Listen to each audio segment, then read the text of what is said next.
So now the wraps have been taken off with Sony's reveal of their next upcoming next-gen console for the holiday season of 2020. How does it stack up against Xbox Series X, in which they've been very open in sharing a lot of the details of its power, game support, and capabilities? Ben from Lover of Tech, who will win the upcoming next-gen war, PS5 or Xbox Series X?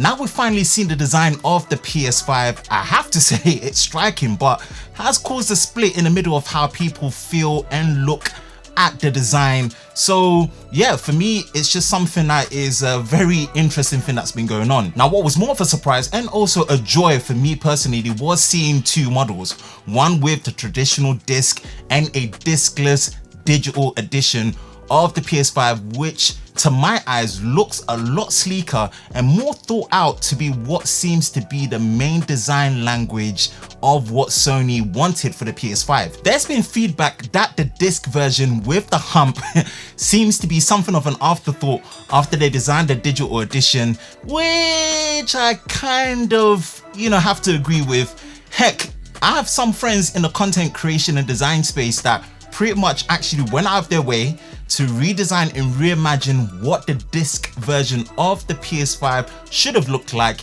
and I'll link that in the description below by the guy himself, aka Jermaine, the concept creator himself, which, man, honestly, that redesign that he did was dope, so I had to drop that in a mention here. Personally, the digital edition is the one that really calls to me all day long. That's the one that's really looking like I'm gonna get. And again, if the price is a decent amount cheaper, like at least by like £100 disparity, then that's me all day long. Man, guys, I have kids and every day is a daily reminder of why I hate physical media for console. Pretty much all the disc-based version of games that they have, whether it's Spider-Man PS4, broken, scratched up, not working. Then Nintendo Switch, both of the hard disk games that they have for the Nintendo Switch, they've damaged the cartridges, they're not working.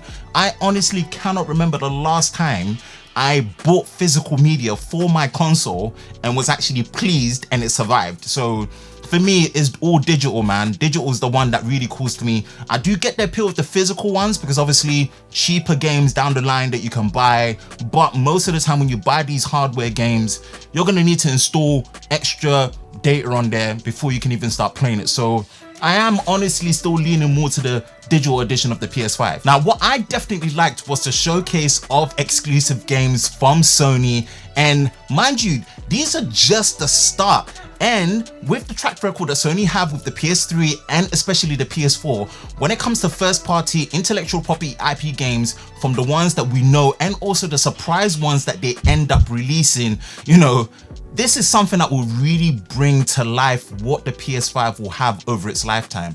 And like that's the stuff that looks good for the PS5. Games like Spider-Man Miles Morales, yes, my guy Miles finally gets to shine on a standalone game. That alone makes me know that getting a PS5 first might be the wiser choice, because man, Sony know how to suck you in with these connected, solid single-player games all the time. It does look to be a standalone full DLC game rather than a follow-up to the PS4 Spider-Man game, which very much is something I can rock behind, and it gives me enough of an incentive to buy this game and buy this console and really enjoy it off the gate. And even if you look at other games that were showcased, man, games such as Ratchet & Clank, Rift Apart, Horizon Forbidden West, Gran Turismo 7, really were showcasing what seemed to be the power of PS5's new SSD technology and the crazy speeds that it produces of 5,500 megabytes per second, and honestly, the speeds that it produces from what we've seen is actually far from what actually makes this new SSD technology, and that's kind of like a next gen leap, and that deserves a whole video by itself. But Sony seem to be really upping the technology there. Like, what it seems like is Sony really wants to kill off load times and altogether just get rid of it as much as possible for the most seamless experience, even when playing games with large worlds and assets on site. For me, all these initial titles, away from looking at third-party games like NBA 2K1, Cyberpunk 2077, etc., all make it much easier to jump on, personally, in my opinion, the next gen train straight away, especially if you're someone that enjoys gaming and loves the you know, the environment of console gaming. But in saying that, it really does depend on the price of the systems, because that's still up in the air and we don't know what the price is, even with all the rumors. So I don't even want to touch on what that's going to be saying. If we look at the Xbox Series X, and seriously, man, credit to Microsoft for the level of confidence that they've shown from early on what the Xbox Series X was, what it does, the look of it being beautiful, clean and simple, even though, if we can be honest, it's not drawing that much attention to itself due to the more stealth design and a more simple design that obviously Microsoft are going for with the Xbox Series X. It definitely feels and looks more like a compact PC tower, you know, and which I think is a good thing. I don't really mind it that much. And honestly, with the track record of how well built the Xbox One X and S was, I trust Microsoft on an engineering level will have the better console when it comes to noise, acoustics, and thermal management, especially with how much power that's been packing in that Series X from what we've seen so far. Looking at both the controllers of the PS5 and the Xbox Series X, I can definitely say Sony are really the one pushing for something that seems to be a lot more forward thinking, you know, thinking about a lot of things of the design that is a bit more radical, with things like what they're calling the DualSense pad. Things like adaptive triggers and haptic feedback, and a far away different design to before looks very interesting for the PS5 controller. At first, I was so shocked by it. I didn't know if I liked it or not, but I've grown into it now and I really can't wait to try it and see how it feels to use the new DualSense pad. Now the Series X pad, it's not that it's not good, because funny enough, if we look at the previous generation between the Xbox and the PS4, I actually like the Xbox controller on the Xbox One a lot better between, you know, so it's good to see improvements that they've done to it, like the, you know,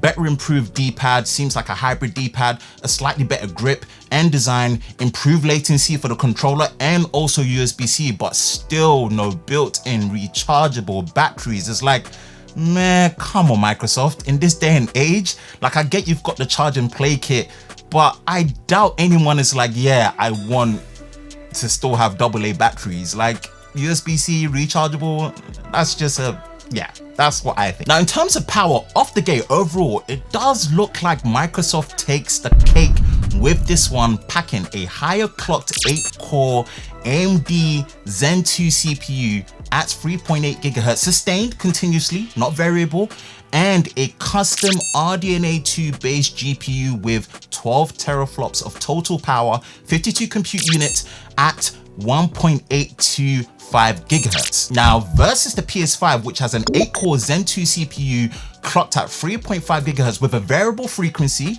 and a custom-made RDNA 2 GPU with a total of 10.28 teraflops of power with 36 compute units, that is clocked at a much higher 2.23 GHz with a variable frequency. Now both do have 16 gigabytes of shared GDDR6 memory for the system, and although the SSD storage on the PS5 does look like it is smaller in capacity at what is rated at 825 gigabytes versus a terabyte on the Xbox Series X, it honestly does seem like, in terms of the overall technology, that Sony are bringing what really takes things to the next level for SSD load speeds and technology and speeds. Both do have expansion slots for more storage, but man, I'll be honest with you, I am low-key worried about the price of these storage sizes versus what you're going to be getting, and I just hope in the upcoming future there is a DIY way or tutorial that they show that we can actually upgrade the storage ourselves without going the expansion route, because it's going to be a lot more accessible. Because if you look at the rise of PCI Express Generation 4 NVMe M.2 drives, the prices have become much more accessible and you are getting those crazy high megabytes and gigabytes of speeds per second. So fingers crossed, man, because these expansion slots, I know they're there for convenience and they've integrated it to the console design, but I'm worried about the pricing low-key. Now, how much of a difference in terms of graphics between these two will really come down to the developers, man. It's all about the third-party developers and what they will do to actually push their systems to really run on each system evenly or better. And also in-house studios, first-party in-house studios make all the difference, most of them with their own proprietary engines. And even then, the showcase of games that run on Unreal Engine 5, like we saw before, looks like every game that's going to be running on Unreal Engine 5 potentially is just going to look insanely good. And it's really just down to optimization and how far they're gonna push these systems to perform. Like if you look at what Xbox did with their trailer where they're showing optimized for Series X, which will be interesting to see what that means in terms of high fidelity visuals, and also things like what they were saying where it's up to 120 frames a second on selected games. This is going to be very, very interesting to see how that plays out. Microsoft also wins basically with fully backwards compatible gaming, even going all the way back to the original first generation Xbox, with Sony not really being that clear about what they're going to be doing apart from what they said vaguely around major games. So I'll be honest, based on, again, Microsoft's track record, I have way more confidence overall on Microsoft's side with what they're doing in terms of the complete backwards compatibility that they're offering. Now, with all of this being said, what's going to be the winning formula for all these playing out for either Sony or Microsoft side? And the short answer is the games, right?